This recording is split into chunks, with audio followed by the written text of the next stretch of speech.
You just give this a spin. It starts up all by itself.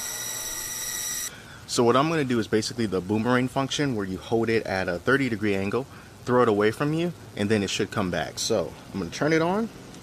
Let's give it a whirl.